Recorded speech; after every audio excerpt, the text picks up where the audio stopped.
भारत से विवाद के बीच मालदीव के राष्ट्रपति मोहम्मद मोइज्जू चीन के दौरे से लौट आए हैं।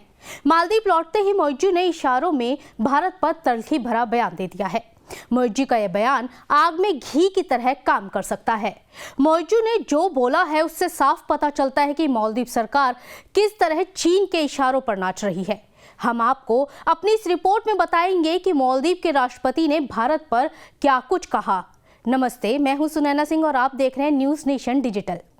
मंत्रियों के बाद अब मालदीव के राष्ट्रपति मोहम्मद मोइज्जू ने भारत का नाम लिए बिना एक ऐसा बयान दे दिया है जिसके बाद भारत के साथ उसके संबंधों में और ज्यादा खटास पड़ना तय माना जा रहा है।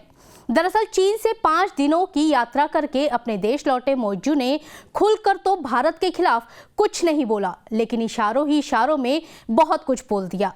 मोइज्जू ने कहा कि मालदीव छोटा हो सकता है, लेकिन इससे किसी को हमें धमकाने का लाइसेंस नहीं मिल जाता। जानकारों की माने तो ये बयान सीधा सीधा भारत पर हमला माना जा रहा है।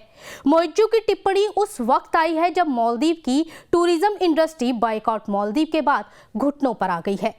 2 दिन पहले मालदीव सरकार ने खुद एक बयान जारी करके बताया था कि इस बॉयकॉट से मालदीव के 44,000 परिवारों पर संकट आ गया है और मालदीव को रोजाना करीब 8.6 करोड़ रुपए का नुकसान हो रहा है। एक तरफ मालदीव सरकार ने प्रधानमंत्री नरेंद्र मोदी और भारतीयों पर टिप्पणी करने वाले अपने तीनों मंत्रियों को सस्पेंड करके डैमेज कंट्रोल की कोशिश की थी, लेकिन मोइज्जू की इस टिप्पणी ने आग में घी डालने का काम किया है।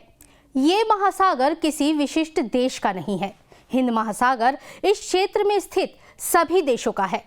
मालदीव किसी के बैकयार्ड में नहीं है। मालदीव एक स्वतंत्र और संप्रभु राज्य है। किसी को हमें धमकाने का लाइसेंस नहीं मिल जाता। हमारे पास हिंद महासागर में छोटे द्वीप हैं। मालदीव 9 लाख वर्ग किलोमीटर का विशाल विशेष आर्थिक क्षेत्र है। हम महासागर के सबसे बड़े हिस्से वाले देशों में से एक हैं। साल 2023 के नवंबर में मालदीव सरकार का कार्यभार संभालने के बाद मोहम्मद मोइज्जू की चीन की ये पहली राजकीय यात्रा थी।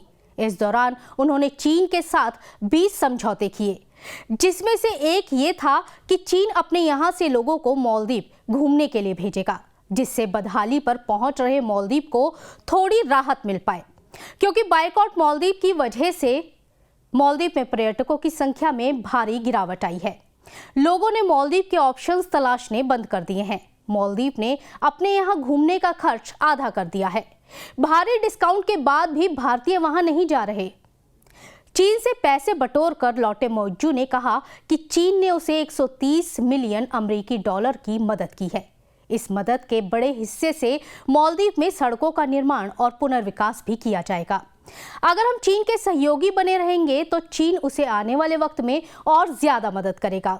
वहीं भारत मालदीव विवाद को गोल्डन चांस मान रहे चीन ने दोनों देशों के बीच इस खाई को और बढ़ाने का काम शुरू कर दिया है। चीन की निगाह भारत से सटे मालदीव पर है। मालदीव के राष्ट्रपति मोहम्मद मोइज्जू भी चीन समर्थक माने जाते हैं। भारत से विवाद के बीच मोइज्जू 5 दिनों के लिए चीन चले गए और वहां अपना रोना रोकर आए थे। आपको हमारी ये खबर कैसी लगी, हमें कमेंट सेक्शन में जरूर बताइएगा। देश और दुनिया की तमाम बड़ी खबरों के लिए बने रहें न्यूज नेशन के साथ। नमस्कार।